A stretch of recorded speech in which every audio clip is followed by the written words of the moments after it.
So what do you say? You want to see my secret?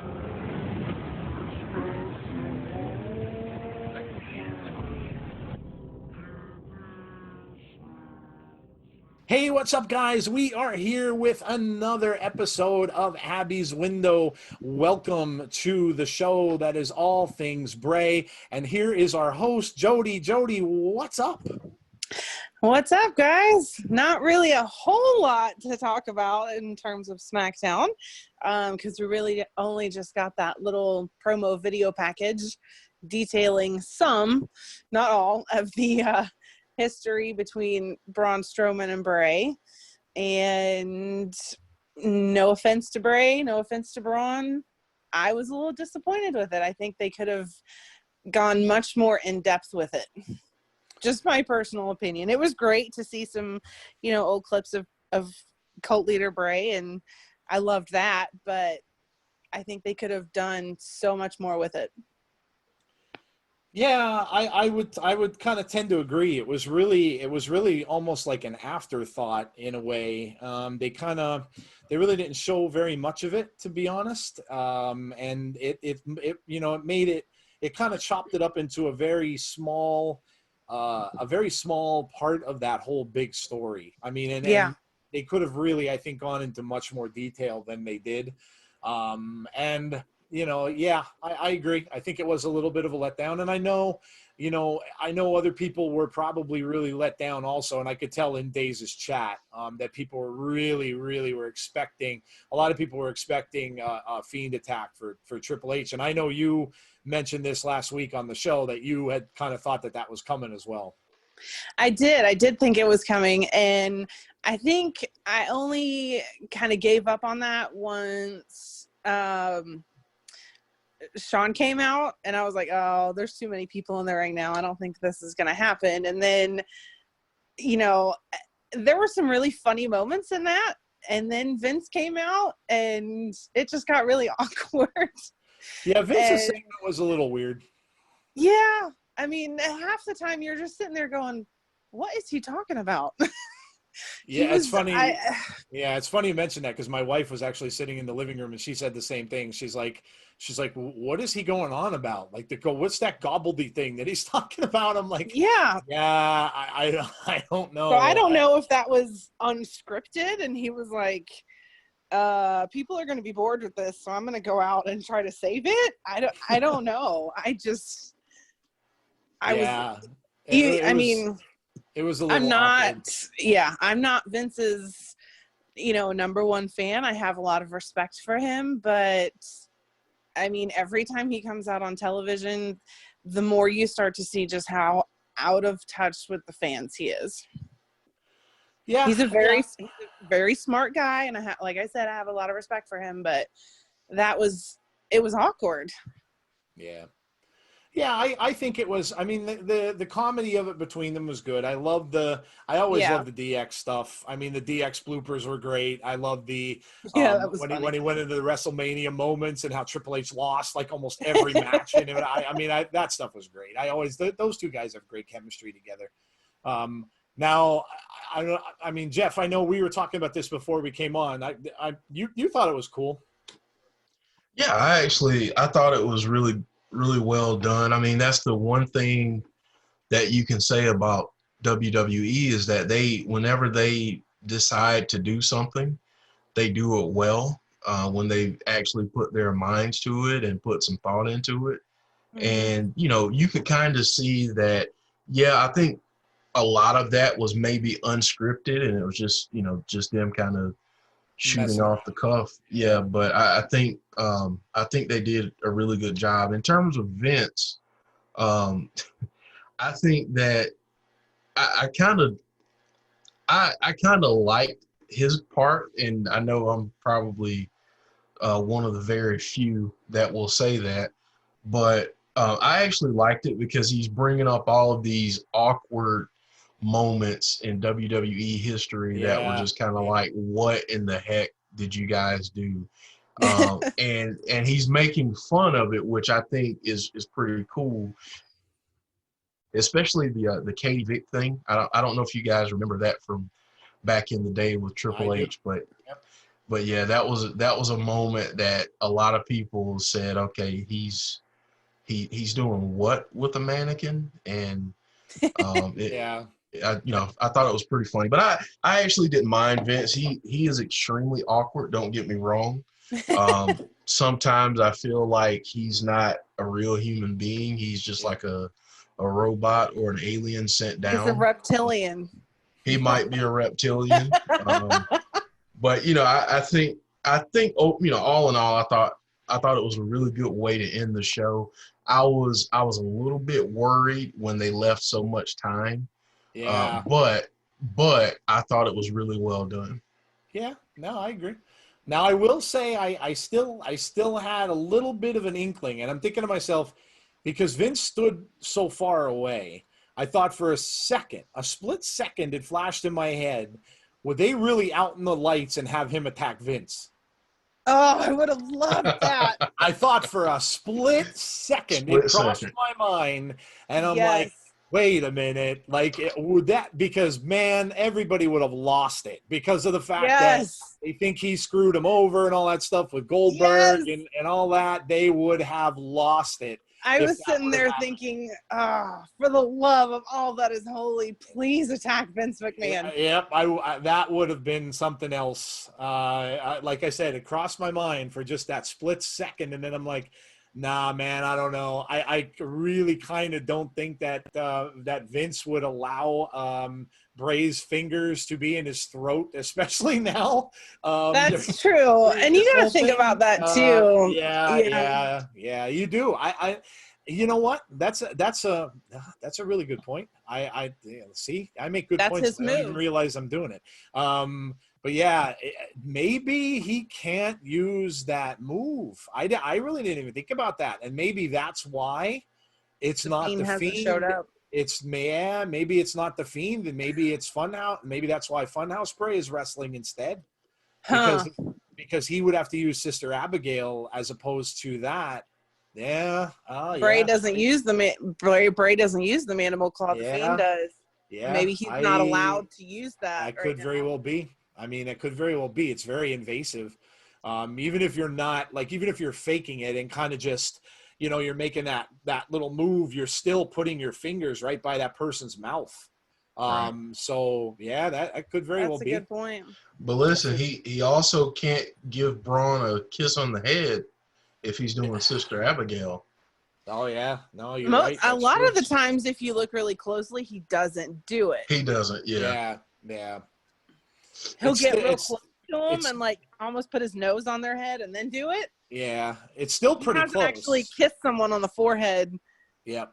For a while. Yeah, it's still pretty close. It's going to be interesting to see what is going to come of this. I mean, they didn't even advertise a Funhouse or anything for next week, and next week's the go home show, if I'm not mistaken, right? Yeah. Yeah. So, I mean, they didn't even really advertise unless they wait until – they've advertised Funhouses after Raw and everything too, so they might wait until – but if I had to the go-home show is in a couple weeks. The go-home show, 2 weeks. Okay. Yeah, 2 weeks. It's on the 8th. It's on the 8th. Right. That's right, because the pay-per-view is the 10th. Yeah. Okay. So we got 2 weeks. Yeah, so I'm sure there'll be a Funhouse episode at least. And then, probably something else. But, yeah, I really didn't even think about that. But, yeah, I mean, that would have really been something to see if he – I'll tell you what, though, Vince looked pretty good. The man looks pretty good. For his age, he still – he does that strut a little bit. He's in his 70s, right? He is. Yeah. Yeah, he is. He still looks pretty good. He had – still does that goofy strut coming out to the stage and all that stuff. So, yeah, man, he still looks pretty good. But so I don't know. So where do we go from here? Obviously, nothing from them today. I guess, the next thing we could do is, I don't know where, and I know we touched on this a little bit last week, but before we do that, I did poll everybody, and I asked them, I said, will the Fiend attack Triple H during his celebration? Or I said, does he try to attack him and Braun comes out to stop it? Well, now we know neither. But everybody did vote and said he does attack. So, see, a lot of our community did think that he was going to attack him. 67% of you said he would. 11% only said Braun interrupts, and then their 22% said something else. And I'll just read off a couple of. We had Wrestling Daze fan who said, I think Triple H will announce that he's going to be in the Money in the Bank match because he's never been in it. Will be a great addition to the match. Yeah, I kind of thought that's why I went away from Fiend attacking him, because I kind of thought he was going to say he was going to be in that match, or someone was going to come out and provoke him to be in the Money in the Bank match. So, yeah, I kind of thought that too.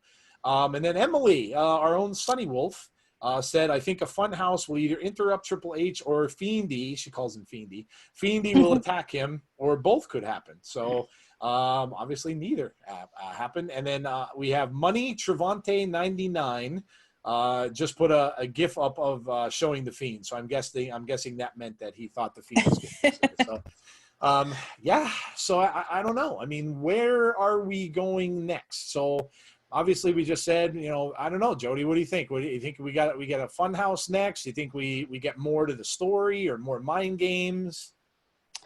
I think there's definitely going to be some more mind games. Obviously, I would highly expect there to be a Funhouse episode, the SmackDown right before the pay-per-view. If not, some kind of face-to-face contract signing interaction, something. Yeah. Kind of like it was with Daniel Bryan. Could be. Yeah, absolutely. So, maybe we get a Funhouse episode next week. And then, right before the pay-per-view, we get some kind of contract signing, face-to-face interaction, because that first actual face-to-face confrontation is going to be huge. And I think to get people really interested in watching that match who maybe aren't Bray fans or aren't Braun Strowman fans, I think we need to see that before the match. Yeah. We need to see that like the Fiend did with John Cena. They had that stare down, like with the contract signing, the Fiend and Daniel Bryan had that big stare down. And I think that a match that's this monumental for both of them, since they are such good friends and they have so much history, you've got to have that face off. Yeah, that's a good point. That's a good point. What do you think, Jeff? What do you think we have coming up in the next couple of weeks? I think we'll get a Funhouse episode next week. Okay. I don't think we'll get an advertisement for one. I think it'll just pop up to kind of set the table for a face-to-face encounter the following week. I agree with Jody on that, because I do think that that's something that we need, because this whole situation with Braun is unique, and I really want them to do Braun justice in this situation and really give him that build going into a match that a Universal Champion actually deserves to have. So I really want to see that. But I actually have a question for you guys. I know, Joe, I want to hear your thoughts on what's coming next too. But Vince, the other day when he did his conference call with all the shareholders, said that they would do more cinematic matches going forward. So do you guys think we get something that's kind of similar to the Firefly Funhouse match? I actually think this is going to be a match this time, more of a match in the traditional sense. But do you think we get some type of cinematic look to this match? I'm going to give my prediction. So, and you were going to come to me anyway, and it actually associates with your question very well. My prediction is that is not Funhouse Bray that Braun is going to wrestle. My prediction is that is going to be Cult Leader Bray. Yep. That is my prediction. I think he comes back for this match. I think because again, Strowman is not going to be expecting it at all.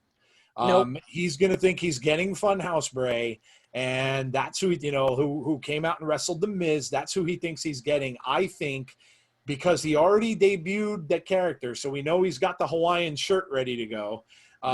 We know he's got the hat ready to go. So I think that he ends up doing some kind of mind games thing. Yes, I obviously that's a no-brainer. But I think he's going to stun him by coming out in that hat and in that shirt. And then he's just going to just blow his mind. And again, I don't think this is going to have a natural finish to this match whatsoever. I don't think Bray cares about the title, and I know we all spoke about that. I don't think he wants it. I don't think he cares. I think he wants Braun back.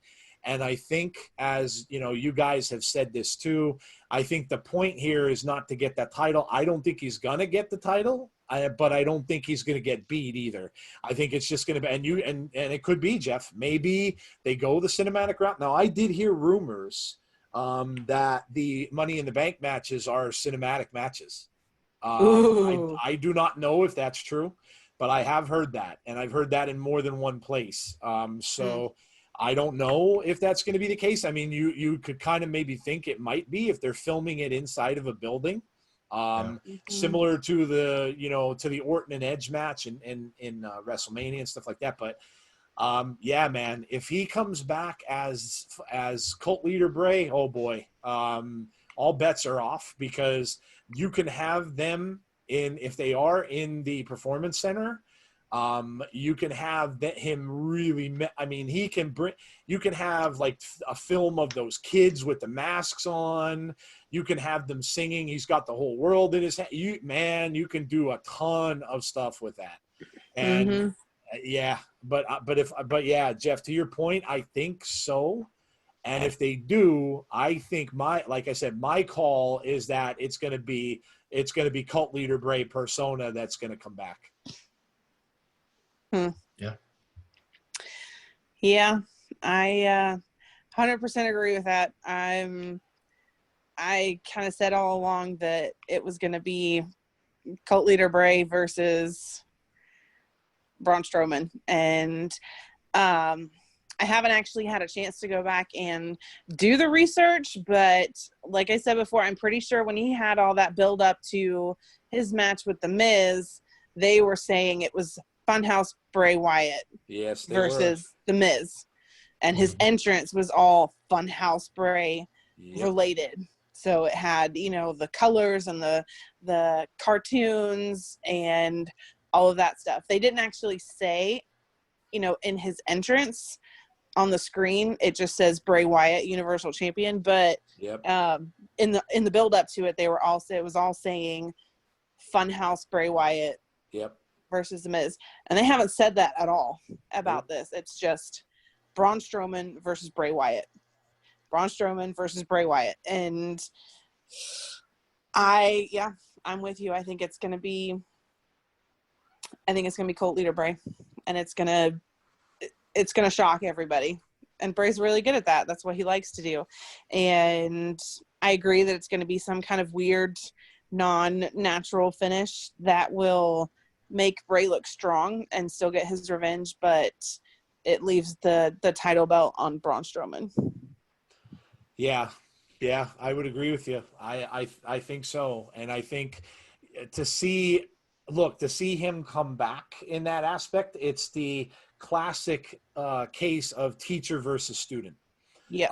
And you see that so many times in movies and in TV shows and all that kind of stuff. So, if that's the case, Braun would have to be, and look, cult leader Bray is the one who instigates, he instigated Cena into finally taking that chair shot, which obviously changed Cena, right? So what can he possibly instigate Braun to do to him to turn him back into a heel, which, and Jeff mentioned this, is only going to benefit them in the long run anyway if they do that, because then if he does go on, now we don't know when or if Roman's coming back anytime soon, but I still think that no matter if it's Roman or if it's someone else, I think Braun is better playing the heel. And I think if they do this to get him to turn heel, I'm all for that as well, because I think that's just a good idea. What if the mask comes into play? How so? I mean, he got that mask as a present. Yep. And he kind of looked at it very, I don't know what the word is. Just the way he was looking at it was very cryptic almost, I guess. And, you know, you could tell it was kind of messing with his head. So what if, you know, so he abandoned the Wyatt family because he got drafted. Right. So, and, you know, in doing that, he took off the mask. He removed his mask. Right. So what if him turning it back into a heel is him putting the mask back on? What if Bray brings the mask with him and leaves it ringside? Mm-hmm. And what if, you know, the match is kind of going Bray's way, and then what if Braun goes out and to turn him, instead of with a chair shot with Cena, to turn him, he makes him put that back on in order to beat him. Mm-hmm. Like something along those lines. Yeah, that's yeah. That was the idea I was circling. Just that's Yeah. what's going to turn him, is putting that mask back on. Like he never took it off. Yeah. What do you think, Jeff? Yeah, I like those ideas. I'd love to see that mask be there, and it's kind of calling to Braun, and he goes over and puts it on, and that's how we get the finish we get, because maybe he hits Bray with a chair, or maybe he hits him with something else and he Deep gets shot. DQ'd. Yep. Yeah. I'd really like to see that.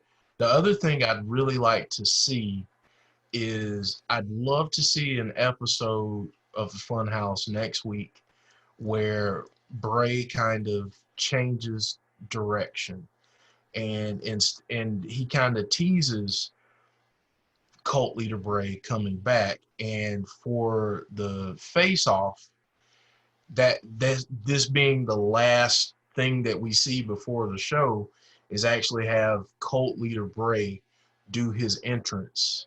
Ooh. And have him come down to the ring, and that sparks the mind games with Braun, where he says, okay, now I'm fighting someone completely different than what I was expecting. Oh, that'd be awesome. I think it would and it wouldn't. I think it would and it wouldn't. Like, the shock factor would be to leave it until the match. Right. And then have him come out as Cult Leader Bray and really throw Braun off. But I do love the idea of Cult Leader Bray coming out and signing a contract. I think that would be interesting too. I think if we had fans, saving it until the match would be the best thing to do. Right. Because no one would be expecting it, and it'd be a huge pop. Yep. But I think teasing it beforehand gets more people to watch it on Sunday. Yeah. Just my take, but yeah, no, you could be right. What if for the Funhouse? Now look, we know he's been listening to the Lamp. Mm-hmm. And what is the Lamp? Old Bray. Where the Lamp is Old Bray. What if in the Funhouse next week we see a cardboard cutout all taped up, the one that he sawed up, which is, by the way, a year ago. They had the year anniversary of that because Kyle Scarborough was putting out pictures. Jason Baker put out a picture of the and shameless plug. If you haven't listened to those interviews, guys, please do. I know the Jason Baker one was really weird. We had YouTube issues and everything like that, and it was really weird. It came out in England first and all that. So if you haven't listened to those, go ahead and do that. But yeah, they both had stuff out about it being his 1 year anniversary. So 1 year later, well, you know, pretty much. I mean, it's already passed a little bit, but 1 year later, around that same time, and the first thing he did was slice up that cardboard cutout. Now, what happens if we get the cardboard cutout pieced back together, standing in the Funhouse? Didn't you see the cardboard cutout in the Funhouse at the start of that Firefly Funhouse match? Yes. Oh, okay. Not much of it. You saw like an arm, but you could definitely tell that the cutout was still in the Funhouse. Yeah. It was kind of off in the corner. Mm-hmm. And with that, it was turned so you could only see the back of it. You couldn't see the front. Right. Oh, well, see that? Well, that's really. I don't know. I you know what? I'm liking this more and more. When we were talking to who the heck were we talking? It might have been the Brandy interview. It may have been because I know we talked about Bray, and I knew we did because Jodie yelled at me. Jodie yelled at me and said that wasn't my place. But Don't you take Bray away from me. But I think we had mentioned the four faces of Foley, and I mean, could Bray's persona of the cult leader be as equivalent to Mix or Funhouse Bray is obviously, I mean, Jodie said this, Funhouse Bray is obviously his Cactus Jack, the funny and the silly characters. So, you know, is cult leader Bray this other face of, I mean, Mankind would be his equivalent to the Fiend, and then could this be, one of the other personas? I mean, all along we were expecting it to be something completely new, but maybe not. I mean, maybe that's the whole circle. Maybe he's going to go, but now, I mean, he's never going to go back to Husky Harris. So I don't really think we're ever going to see that. But, maybe this is the circle thing. And I think he's going back to who he used to be. Yeah. To make some changes. Yeah.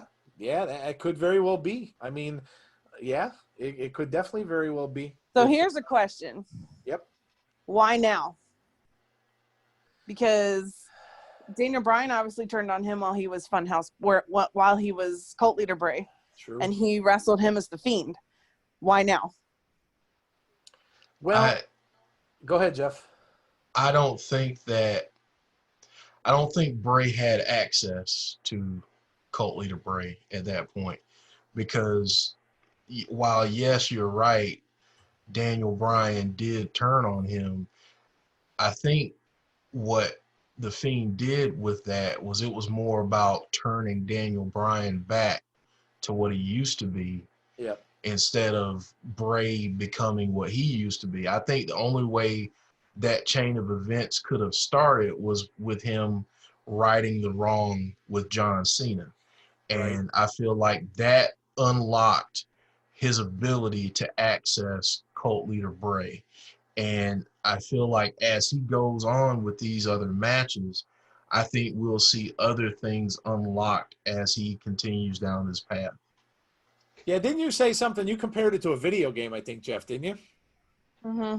Didn't you say it was like comparing it to like a video game? Yeah. Yeah, it's like you beat a level and you unlock. That makes a lot of sense. Let me read a couple more of these comments real quick from the community. This is for that poll that we did about Triple H attacking Triple H. Yowie Wowie says, I want the Fiend to feud with Triple H, but I don't think it will happen. I think the Artist Collective, Sammy, Shinsuke, and Cesaro will come out and try to attack Triple H, but DX will come out and save him. Well, that would have been great. And that didn't happen either. A great thought, but I think you'd kind of be going over the limitations that they have for the amount of people that they can have in there at one time. But would have been cool, obviously. Dave in real life, Dave says, I would love the Fiend to come out and try to attack Triple H. But he knew that this could happen and is carrying his trusty sledgehammer. The Fiend backs off, but only to go under the ring to collect his own hammer. And then the Fiend gets into the ring to face off with Triple H.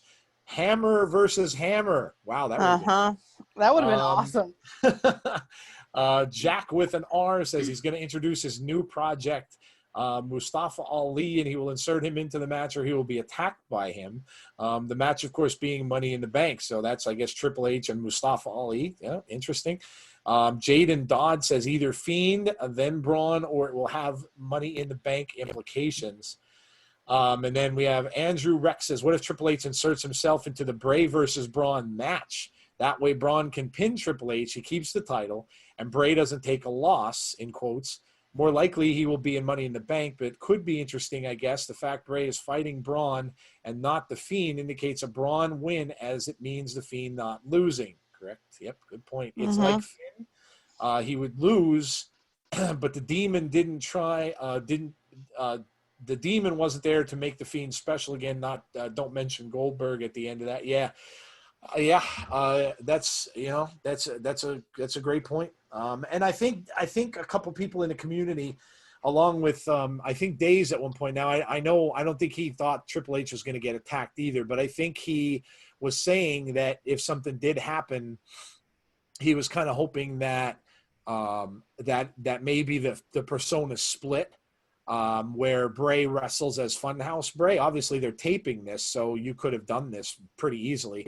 So as Funhouse Bray, not Cult Leader Bray, as we mentioned, but Funhouse Bray would wrestle Braun, and then the Fiend would maybe wrestle in the Money in the Bank match if somehow he got involved with Triple H as a separate persona. But it doesn't look like they're going that route yet. I mean, that could certainly be something for down the road, where they would have Fiend take on Funhouse Bray. They did that with The Undertaker. So that could be something somewhere down the road. But I think that's probably a ways out until he gets done with all the storylines that he wants to get done with. Yeah, I don't know if I like the idea of the Fiend versus Bray. Yeah, there's not really much they can go with after that, I don't think. Well, and that'd be really hard to do. Yeah.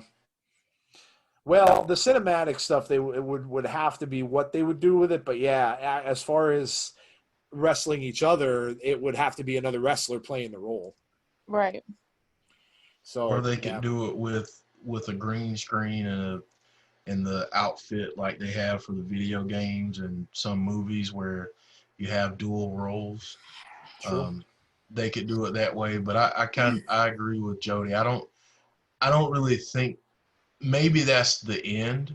Right. Maybe like once he's conquered all of these different things, maybe that's something for the end, where once he's beaten everyone, it's kind of like a clean break. Yep. And something like that. But I think if they're going to do that, hopefully they wait quite a while before they attempt something like that. I don't think Funhouse Bray can defeat the Fiend. No, I don't think so either. No, probably not. Because, I think the whole thing, where Bray says in the beginning of the Funhouse episodes that he's learned how to harness it and how to control it. I think that's I'm not saying he's lying. I'm just saying I think it's a false hope. I think the Fiend is actually the one that's in control. I don't think Funhouse Bray is in control. Yeah, that's a great He point. even said that when he attacked Braun Strowman, he said, "I've lost control," on Twitter. Yeah, that's after true. that. So I actually think the Fiend is the one in control. So if the ultimate, goal is to have somebody defeat the Fiend, I don't think the Funhouse Bray can do it. I think the only person that can defeat the Fiend is Abigail. And maybe that's where you get that confrontation. I mean, maybe if the Abigail thing plays into it at some point, as some have theorized, then maybe that's where you get Fiend versus Bray, and then Abigail is somehow involved with that whole thing. So, yeah, but I agree with you guys. I think that would be much best served being down the road. There's so much more that the character can do. I would definitely agree with that. So. Well, let's go back. I mean, we talked about this just a little bit. So it's been 1 year.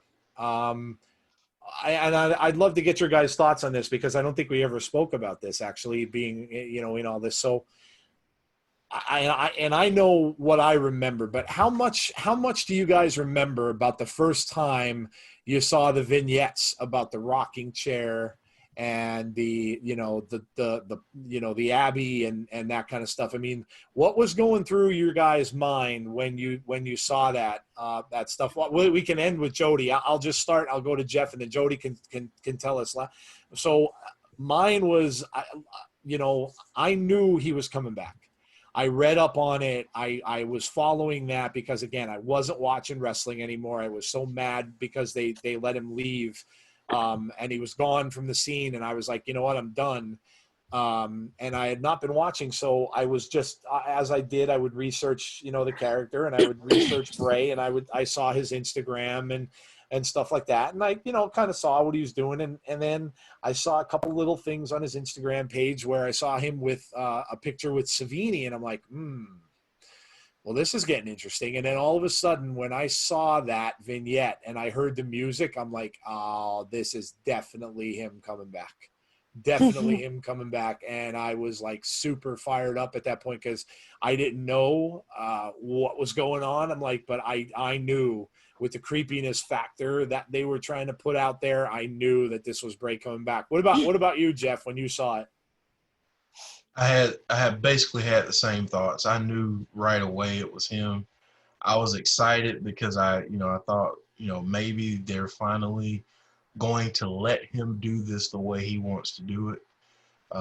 So I was really happy to see the creepy elements of it, and kind of taking some of the things from previous characters, different versions of the character, and incorporating that into this. I also had a really strong suspicion that whatever it was going to be extremely dark. Yeah. And I knew when I first saw it, especially him when he did the whole Firefly Funhouse, and he's coming out as, basically a warped Mr. Rogers, so to speak. I knew that, there had to be a darkness to balance with that light. Right. So. What about you, Jodie? What did you think when you first saw it? You know me, I'm a woman. I had shallow thoughts in the very beginning. Obviously, Chris, and I mentioned this in my interview too, that Chris was the one that told me that as soon as he saw the box and that little teaser of the box and the rocking chair, he was like, oh, Bray's coming back. And I had just found him, obviously. I just started watching wrestling right before he left. And it's like, oh, awesome. I was excited about that, because I really started to get into him as a wrestler, and then he left. So immediately I was like, oh man, that's going to be so awesome. I can't wait. And then he walked through that door, and I do remember me and my husband kind of looking at each other like, damn, he looks different in a good way, and yeah, obviously me being a woman, I was like, well, he was hot before, but he's definitely hotter now. So, trimming the beard up and, bulking up a little bit. And yeah, those were my initial, shallow thoughts. And then I actually started listening to what he was saying, and I was like, man, this is awesome. And I'm kind of with, what Jeff said, that it was this creepy take on Mr. Rogers. And I knew that it was going to have a dark side eventually, because that's just how Bray was. He had these very bipolar moments. When he was cult leader Bray, he had these moments when he was jovial and happy and laughing, and then he had these really serious dark moments. So I kind of knew that it was going to have a dark side too. And then, when the Fiend showed up, you were just sitting there going, what the hell am I watching? Mm-hmm. What the hell did he do? And, you're sitting there, and he's singing Twinkle, Twinkle, Little Star, and you're just going, what did you do? Yep. But then you're hooked. I mean, you can't not watch after that. Yep. Yeah, absolutely.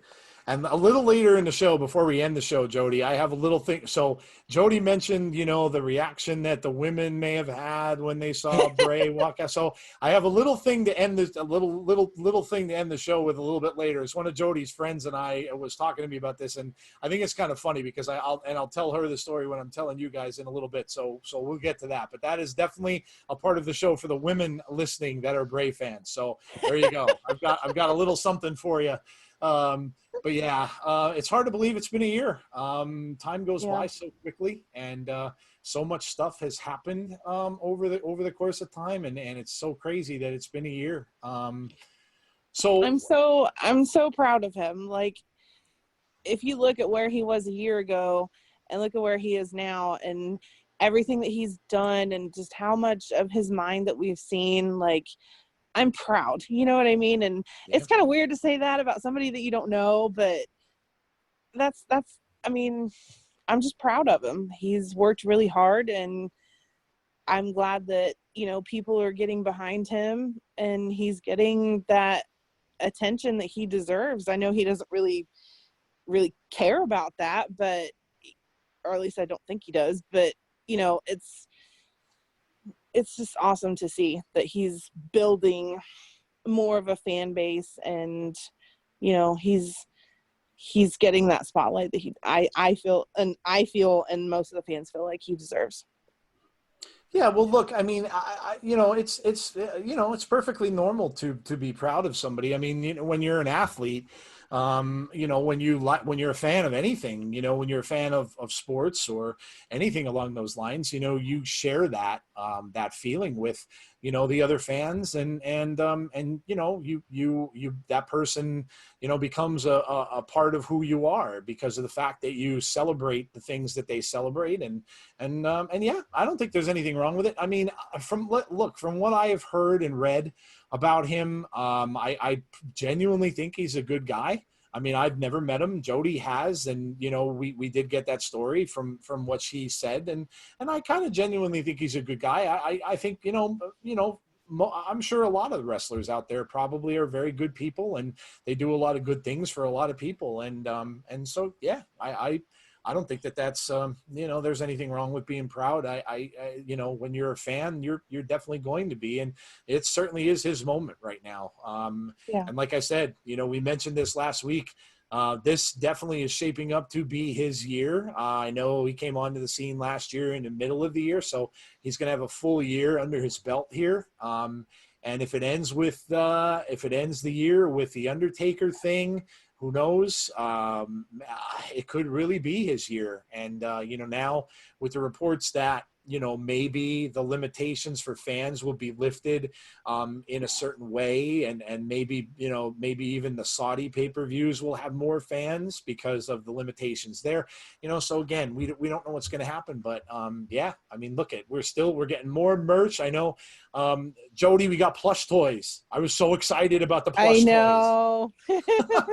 I got my posters in the mail today. I saw that. Yeah, I loved those wrestling buddies when I was a kid. And when I saw it, I'm like, oh, someone shared it. I don't even remember who. Someone shared it on Twitter, and I saw it, and I'm like, oh, no way. And I went into the thing, and I said, sure enough. Now, I just wish the Funhouse one didn't look so much like Braun. That one looks more like Braun than it does Bray. He's got too big of a beard, I think. They made the beard a little too long. But that was really cool. He just has so much merch just left and right coming out. And now, you know, we heard that story from Jason about maybe getting a sponsored mask out there. Oh man, it just it just keeps going. The train just keeps going. So it's pretty awesome, man. It's been a great ride, and I'm sure it's just going to keep getting better and better and better. Oh, and I'm excited now too, because I actually did find out. So there was supposed to be a Raw near my area. I was thinking of going to. Well, of course, that's canceled. But now I read that it is changed to later this year, and it's now a SmackDown. So I'm like, oh boy, I'm going. There's no doubt in my mind I'm going, because I'm not passing up an opportunity to possibly see him live, because that would be absolutely amazing. So I'm hoping above hope, because I think this is toward the very end of the year, like October, November-ish. So I'm hoping above hope that everything's cool by then, and they can somehow look. I don't even care if they say October 30th. Yes. Yeah. Yeah. Me and Brittany were actually talking about trying to meet up and go to that too. Well, there you go. Because that's a hop, skip, and a jump for me. So if that's the case, well, there you go. We can have a live in front of the Wilkes-Barre Arena, Abby's window. There oh my gosh. we could get Jeff on the phone, and we can have a live, and who knows, maybe Jeff might even work his way up here by then. Gosh, I hope so. Gosh, I hope so. Yeah, man. So there you go. We can maybe have a. Well, since we're at that point, Jodie, and speaking of your friend Brittany, Yeah. So she messaged me now, and again, I didn't even know that this happened. So I remember that there was a thing in Allentown. There was a match in Allentown where Bray appeared, and I was so mad because I wanted to go to that one too and didn't go. I figured, no way is he going to show up there a day before a pay-per-view. Well, lo and behold, he didn't. He wasn't in the pay-per-view, so he showed up there. And then a little later that night, I saw these pictures floating around on Twitter of shirtless Bray Wyatt. Yes. So I'm like, oh, I got to get these pictures to Jodie. So I took the pictures and I gave, and then it didn't even dawn on me. I didn't know you knew Brittany. So I'm like, oh, I gotta send these pictures over to Jodie. And then Jodie gets back to me and I'm like, oh yeah, that's my friend. I know her. And I'm like, so I've already seen those pictures. I'm shocked, honestly, that you didn't tweet them out as many different directions as you could have when that happened, because and I'm like, all right. So she actually told. So she was talking to me yesterday, and I said, what, you got to tell me the backstory of this whole thing.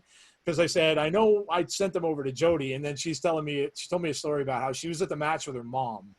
And she said that when that happened, she had told me literally she almost passed out. She said she literally almost passed out.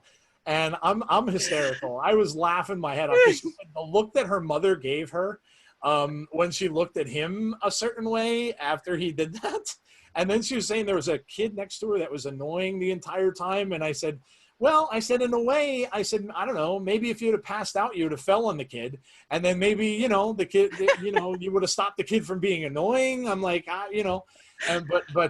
yeah, she was, it was really funny. I mean, describing to me the when she saw him, remove his shirt, which he apparently has never done. No.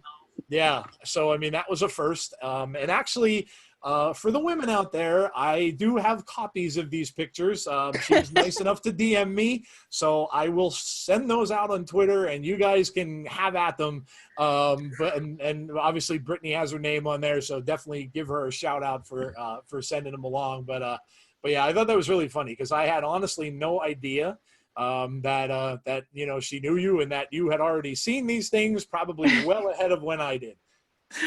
Brittany is she's one of my best friends, and we've kind of become like family, I guess. We talk every single day, and about everything. I mean, there's been times that she's had a bad day and she's just kind of talked to me about it. I've kind of helped her through it, and then there's been times that I've had a bad day and I've reached out to her and she's talked to me through it. And yeah, we really have just become like family. And the night that she sent me those pictures, I just sat there laughing for a good 30 seconds. And then I think my response word for word was, hot damn, can he wrestle like that all the time? I think I do remember a tweet along those lines. Yes. I did, now that I think about it, I do remember a tweet along those lines.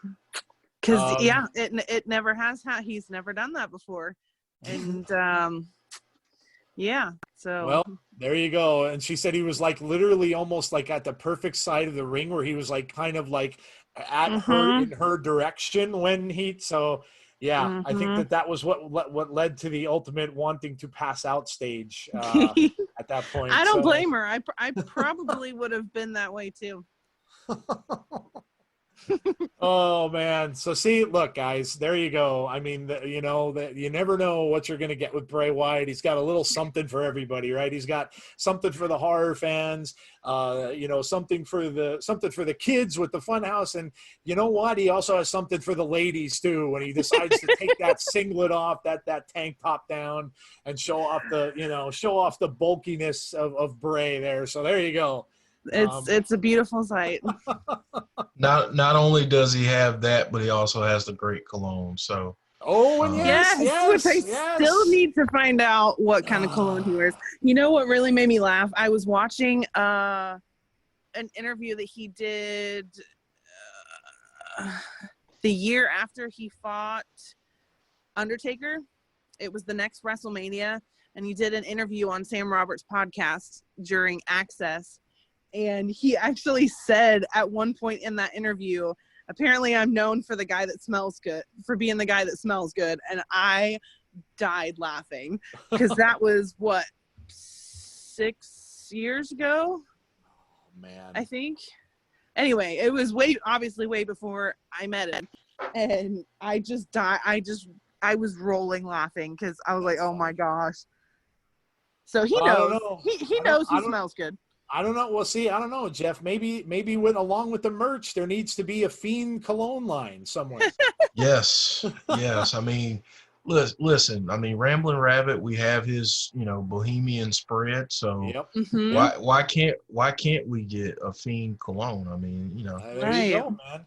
There you go. You can have the little bottle in the shape of the Fiend mask. And there you go, man. Hey, WWE, give us a call. We've got a few ideas for you. Love it. Oh man, guys, listen, it has been fun as always. We didn't get a lot of news this week, obviously, about Bray. Left us a little bit flat with the thing with Braun, but hey, there's always things to talk about when it comes to this character, and we hope that you enjoyed it as much as we did. And as always, guys, check us out every single Wednesday on Abby's Window at 6:00 p.m. And again, keep sending us that information. Keep sending us your questions. If you have any questions you want us to attack here while we've got some time about The Fiend and about Bray, please send them along. DM myself, DM the insiders, DM Jodie herself. And we can do that for you guys too. So anything you might have as far as that goes, let us know. We would love to include you in this discussion. So Jodie, take us out of here, man. I don't know what to say. You brought up those shirtless pictures and my mind has evaporated. Oh, see, Jodie's done. I killed Jodie. I'm done. Jodie's done. Jody's gonna go back and look at those pictures now. Yeah, I'm gonna go and I'm gonna tweet them out. So I'll even give her another reason to even look at them again. So there you go, guys. So they'll be tweeted out on the Insiders Twitter. So even before you guys are even gonna hear this, actually, because you won't hear this until next week. But I'll put them out tonight, and then this way, they're floating around out there for everybody to see. So listen, guys, from Jodie, from Jeff, from myself, have a great week, guys. Stay safe out there, and we hope to see you again next time. Thanks for joining us on Abby's Window. Take care, everybody.